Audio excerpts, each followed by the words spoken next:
So hi, I'm Shatira. So this is the review for Islamic equity market development in Malaysia. So basically, Malaysia has maintained its positions as the global leader in Islamic finance, and the sector has been matured. So Sharia-based stocks are those in which the management's firm has declared itself a Sharia company from its establishments. They also have engaged in businesses operations that are not contrary to Sharia principles and has a Sharia supervisory board. So next, what is an equity market? An equity market, or also be called a share market, is a market in which shares of the company are issued and traded. So either through exchange or over-the-country markets. Also known as a stock market, it is one of the most vital area of a market economy. It's to give companies access to capital growth to their business, and investor a piece of ownership in a company which the potential to realize gains in their investment based on the company's future performance. So there's two types of equity market, which is primary market and also secondary market. Primary market is when a company wants to give share available to the public for trading. The company must launch its initial public offering or IPO. So when the company launch its IPO, it's offer a fraction of in its equity to the public investor. So once the IPO is closed, the company is listed on the primary exchange such as Kuala Lumpur Stock Exchange. So for the secondary market, is after the listing of the IPO shares of the exchange, the shares are traded on secondary market. Secondary market, after the listing of the IPO shares on the exchange, these shares are traded on the secondary market. So the secondary market allows investors who fail to procure shares during the IPO. Next, what is an equity securities? An equity securities, often known as shares or stocks, represent a shares of a company's or financial assets ownerships. So however, having a stock in company does not allow the owner to direct control over the company's daily operations, but rather it entitles the owner to an equal shares of any earning, if any are declared in the form of dividends. So common or ordinary stocks are preferred. Stocks are two basic type of equity securities. So this is two type of equity securities, which are common stock and preferred stock. So common stocks also be called as equity shares. This is the risk of capital of a company. So ordinary shares give holders the right of their ownerships in the company, such as the right to shares in the profits, the right to vote in the general meeting, and to elect and dismiss the directors. Meanwhile, for the preferred shareholders are entitled to a fixed dividend that is paid to them before common stockholder get their dividend. So preferred investors enjoy many advantages, such as preferred stockholders' dividends are fixed. They do not shares in the company's profit in the same way the common stockholders do. So for the structure of equity market, a company is called to go to public when it issues shares in exchange for cash in the primary market. So there are at least two major differences between go public and closed firms. Firstly, ownership structure of the firm is different due to the increasing numbers of owners. Besides, its capital structure of the firms is also different due to increasing amount of equity investment, which later on allows them to either pay off some debts or expand their operations. Meanwhile, for the closed firm, is a corporation whose ownership interests, for example, the shares of the corporations are not available for exchange in any public market. For the go public, an open corporation is a corporation whose ownership shares are available to. Assalamualaikum warahmatullahi wabarakatuh. My name is Muhammad Adam Nashri bin Jamaluddin. So I will continue about the structure and regulatory of equity market. So the first one is institutional investor will own more share. As the result, the combine of the stock sale and purchases will have a major impact on the market price. Other than that, institutional investor also will make a prioritize to the company for who respond their recommendation and complain to retain them as their investor. Next one is a Security Commission Malaysia. Security Commission Malaysia is the ultimate regulator for the Malaysia capital market, including equity market. as a frontline regulator, Bursa Malaysia will take a responsible to ensure fair and orderly market for trading of securities and derivatives. The Security Commission also will monitor and supervise Bursa Malaysia to listing, trading, settlement and depository of the operation, and all investor protection, transparency and market integrity and the others are all ensured by the Bursa Malaysia. And lastly is Islamic capital market. The Islamic capital market increasingly popular in the world of finance since the financial crisis on 1997, 1998 and 2007 and 2008. According to the studies issued by the Sharia Advisory Council and Security Commission on November 2010, 88% of the share trader in Malaysia capital market were Sharia compliant. This is make Malaysia is the country largest stock market with a Sharia compliant share. Okay, next, this is an example of the structure of Sharia compliant for stock market. We will move to the Sharia compliant equity market. Okay, next is the Sharia compliant structure and regulatory in equity market. They have four. So the first one is a Sharia compliant securities. Is advised by Sharia Advisory Council and Security Commission. So the Sharia Advisory Council will decide which asset traded in the capital market Sharia compliant, while the Security Commission will provide feedback and help Sharia Advisory Council to categorizing these securities. The second one is the Sharia Advisory Council has applied the standard criterion is on focusing activities that the firm lists in the market. From there, they subject a certain condition. The activities the company not found to be a contraries with the Sharia principle will be classified as a Sharia compliant. On the other hand, the companies will be classified as Sharia non-compliant securities if they are be found to be contrary with Sharia principle and involved in the prohibited activities such as a financial service based on riba, conventional insurance, manufacture or sale of a non-halal product or related product, gambling. And the third one is the Sharia Advisory Council will consider to add two additional criteria for companies with activities comprising both permissible and non-permissible element.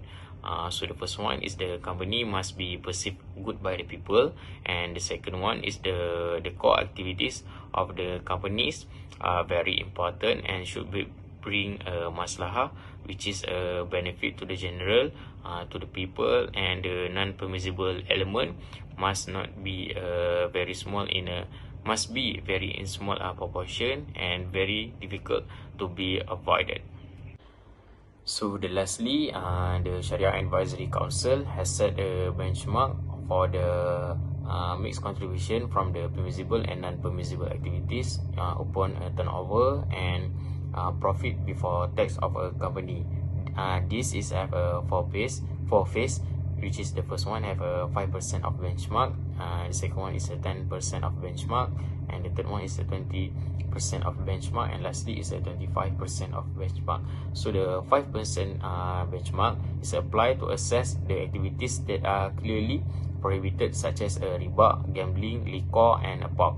For the 10% of benchmark, this is applied to assess the activities that involve the element of umum balwa, which is a prohibited element, is affected the most people and difficult to avoid. For example, it's applied for tobacco related activities. And the third one is a 20% benchmark. This is applied to assess the rental payment from the Sharia non-compliant activities, as the rental payment from the premise that involve in gambling or sale of liquor. And lastly is a 25% of a benchmark. This is used to assess the activities that are generally permissible is according to the Sharia and have an element of maslahah of the public. But there are other elements that might be affected that Sharia status of these activities. For example, hotel and resort operation and share trading. And this activity also may involve other activities that deemed as a non-permissible according to the Sharia. My name is Muhammad Ishaq bin Zuharazif, so I will explain about general issues and risks about the new issues in the Malaysian stock market. First of all, Malaysian stock market will report to be excessively underpriced relative to the other stock markets. According to Wong and Chiang, 1986, found that underpricing in public issues was higher than in offer for sale issues. Nonetheless, they were both much greater than in Singapore. Unsurprisingly, as indicated by the high degree of oversubscription ratio, residents largely favoured additional concerns. Underpricing can be found in almost every stock market across the world. Next is level of underpricing are reason of raising funds, nature of business, flotation methods, offering prices and listing requirements. The degree of underpricing is associated with the volume of issuing firms, which is positively related to the fractional holding of the shares by the issuers. Thus, the volume of a firm is positively related to the degree of underpricing.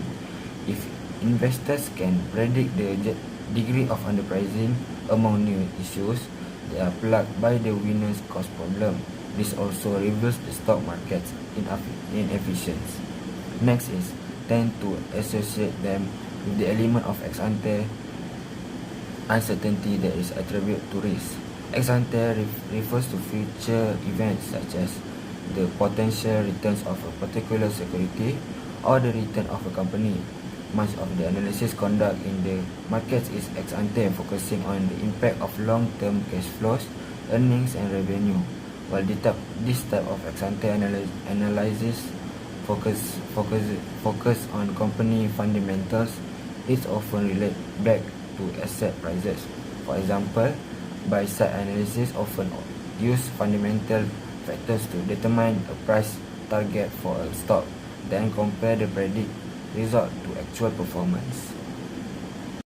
Conclusion is the Malaysian new issue market has developed in recent years, as indicated by improvement in new issue pricing in both the primary and secondary markets. The aberrant returns are discovered to be the results of investors' uncertainty regarding new issues at the initial stage of listing, as well as possible deliberate activity on the part of the issuing authorities. Hello and Assalamualaikum. My name is Shazin binti Mazli. I'm going to explain regarding the impact of COVID-19 on the Malaysian stock market. Malaysia, like other nations throughout the world, has suffered economic hardship as a result of the COVID-19's rapid spread. The epidemic has had a significant and escalating impact on the Malaysian economy. The COVID-19 epidemic has had two effects on the stock market. First, the epidemic forced the shutdown of business and corporate activities, then affected the financial market. Second, the uncertainty about the COVID-19 cases also influenced investors' investment decision, which then caused greater volatility in the stock market. Consequently, many companies experience liquidity problems regardless of their size.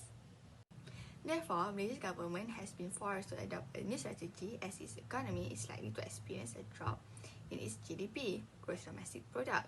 Governments all around the world have also implemented various measures to tackle the liquidity challenge that small and medium-sized enterprise SME encountered, as well as to offer financial assistance to needy people. This may help the SME in Malaysia that contributed nearly 40% of the gross domestic product of Malaysia. The development of the market stock performance during the transmission of COVID-19 is in a declining trend and at a volatile stage. Market stock declining trend may be related to huge financial losses for listed corporations that traded in the market equities. Among the listed companies, major shareholders also disposed of their shares in the first few trading days of MCO due to the uncertainty caused by the COVID-19 and MCOs. All the sectoral indices were highly correlated with KLCI, except for the healthcare. This indicated that the movement in the healthcare sector was the least likely to be correlated with KLCI. It is recommended that investors invest in several defensive industries in this critical period, namely online entertainment or educational, food, and healthcare industry. It helps investors in identifying the significant factor to consider before making any investment decision in particular sector during the COVID-19 outbreak period. The Malaysian stock market was also found to be significantly affected by the Brent crude oil price and the financial market volatility index. These are two external factors that affected during the COVID-19 outbreak period because Malaysia is an oil exporting country.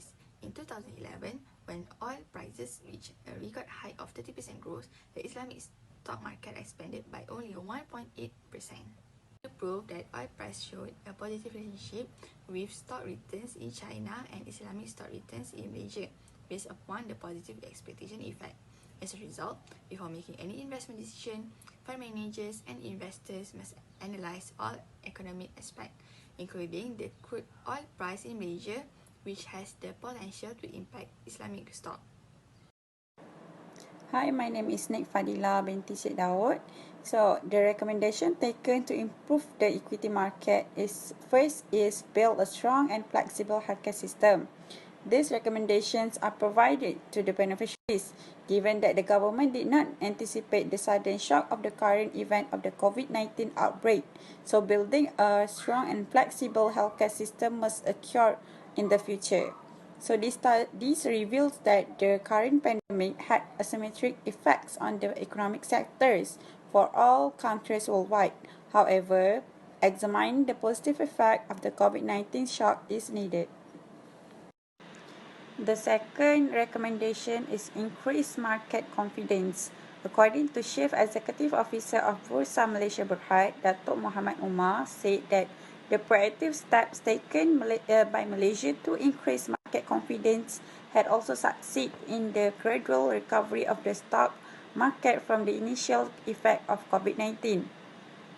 So from the confidence of a well-planned and a foundation of proactive measures, that the confidence from the Malaysian stock market would recover from the effects of the pandemic in the near future.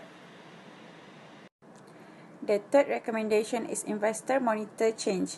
So it recommends that investor monitor change in the number of COVID-19 cases in Malaysia before making any investment decision regarding the Malaysian stock market. Interestingly, the number of deaths in China showed a lag and mixed effect on the Malaysian stock market. Furthermore, the Malaysian stock market was also found to be significantly affected by the Brent crude oil price and the financial market volatility index.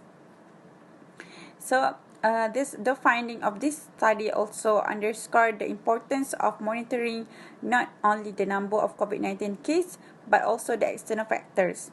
For further research, researchers can further this analysis by using a longer sample period and exploring more proxies for the COVID-19 outbreak.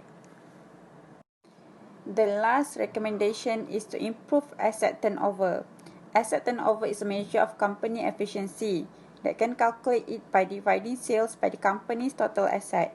In general, the more sales a company produces relative to its asset, the more profitable it should be, and the higher return on equity it should be earned. So that's all from me. Thank you.